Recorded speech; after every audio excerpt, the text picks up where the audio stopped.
Kolik si myslíte, že je u nás oficiálně registrovaných náboženských uskupení? Pokud tipujete, tak 10-15 jste na omylu. Je jich rovných 33, od křesťanských až po hinduistické a těch neevidovaných pak další desítky. Jenže duchovní hledání, které může být v běžném životě velkou oporou, sebou nezřídka nese taky rizika manipulace a zneužití. Na vlastní kůži je zažila hrdinka našeho dalšího příběhu, a to v jednom velmi známém spirituálním společenství. Jeho název ani jméno gurua záměrně neuvedu, protože v současné době probíhá vyšetřování jejich činnosti v několika zemích Evropy. Jako malá jsem měla úžasný zázemí u své babičky, svého dědy, a byla to pro mě obrovská opora, protože to, co se dělo u nás doma mezi mámou a tátou, tak to pro mě bylo hodně náročný. A můj táta byl agresivní alkoholik, takže napadal moji mámu. A já jsem jako malá měla pocit, že tomu musím nějak zabránit. Já jsem se stejně tak jako hodně uchylovala k babičce. Tam jsem se jako cítila opravdu dobře. A když mi bylo necelých 17, tak vlastně nejdřív umřel děda, krátce na to umřela babička. A já jsem najednou měla pocit, že jsem ztratila svůj domov. Myslím si, že tam byl někde takový moment, kdy jsem začala mít potřebu najít něco, co mi ukáže, jak ten život žít dál a jak ho žít dobře. Eva nakonec to svoje místo našla v jedné jogové společnosti vedené proslulým indickým guruem. Bylo mi v té skupině opravdu dobře a ze začátku jsem ani nebyla nějak příliš aktivní, nějak jsem se příliš nezapojovala do činností v té skupině, ale potom možná i tím, že jsem si tam našla partnera, tak jsem tam přece jenom trávila toho času čím dál víc a ono se to začalo projevovat na mém studiu.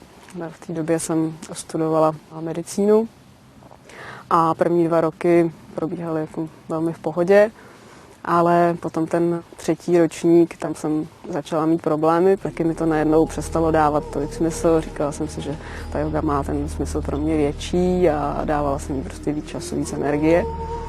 Hodně mě to naplňovalo, bylo to prostě pro mě to hlavní, co jsem v životě měla. Ten zájem o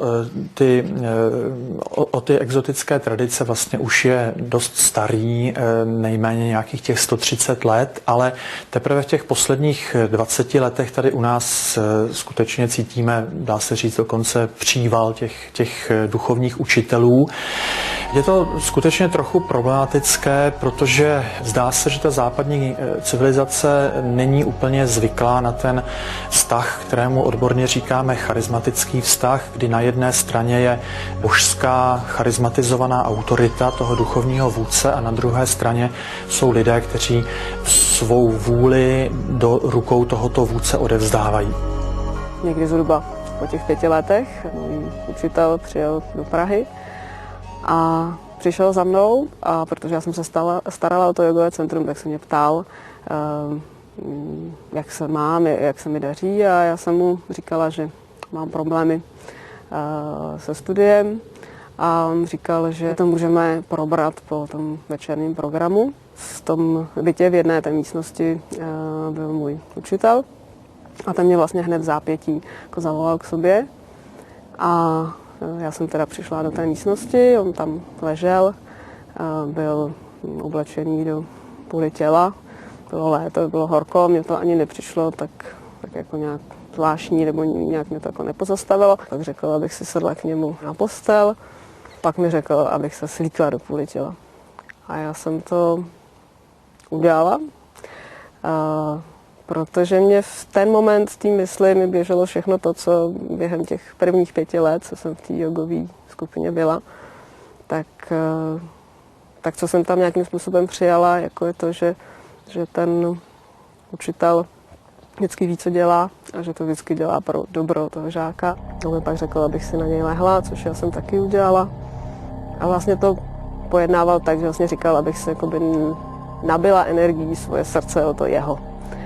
A já jsem to celou dobu vnímala jako nějakou duchovní techniku až do okamžiku, kdy mi dal ruku mezi nohy a prst do pochvy. A v ten moment vlastně paradoxně první reagovalo moje tělo, který úplně stuhlo. A on, myslím, že tady na to jakoby reagoval, že mi říkal, že je to duchovní požehnání, nebo mi říkal, že to boží blaženost. A já jsem v ten moment říkala, ne, to prostě není. Takže on se potom stáhl a řekl, abych se zvedla a oblíkla. A pak jsme se potkali ještě v Třecíni. A on tam za mnou přišel a říkal mi, abych jako nikomu neříkala, co se stalo. Trvalo 15 let, než Eva sebrala odvahu o svém příběhu mluvit. Hledala pomoc a na internetu nakonec našla rakouskou vládní organizaci, která se podobnými kauzami zabývá. It was a development. It was a way with ups and with downs. There were times with the feeling of being free, and there were times with a lot of sadness, and she was very hurt by the reactions of the people in the group. How she was accused of being a liar or of being mental ill, of being a traitor to the group. Times were of self-doubt. She was thinking, oh, is it really the right way? Or how far shall I go? Should I keep my mouth shut and just go on with my life? And also there was this feeling of, is it my responsibility to speak up? To be a voice for other women who can't speak up? Já bych řekl, že to nezvládnutí je na obou stranách a že vlastně je to na obou stranách určité selhání. Proto jsem vždycky trochu skeptický i k tomu vidění, že tady jsou guruové a nějaké oběti.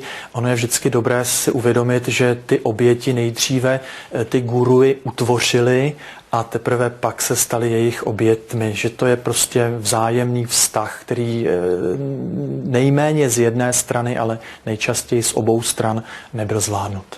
Jeden ze stěžejních bodů toho procesu, kdy jsem odcházela, tak byl tohleto si připustit, že na tom mám svůj podíl, protože jsem to umožnila, protože jsem k sobě neměla tak dobrý vztah, takovej respekt, nevnímala jsem tolik sama sebe, abych dokázala tu situaci rozlišit. Nějaký čas poté, co se Eva rozhodla svůj zážitek zveřejnit, z jogové společnosti na dobro odešla. Teď začíná nový život a má spoustu plánů.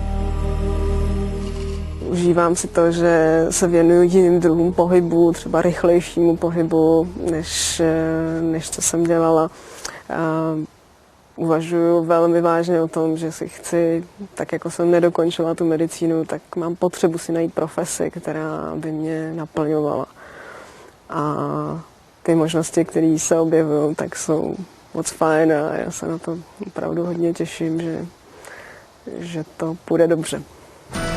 Aby ne, když tu měla vhodně připravený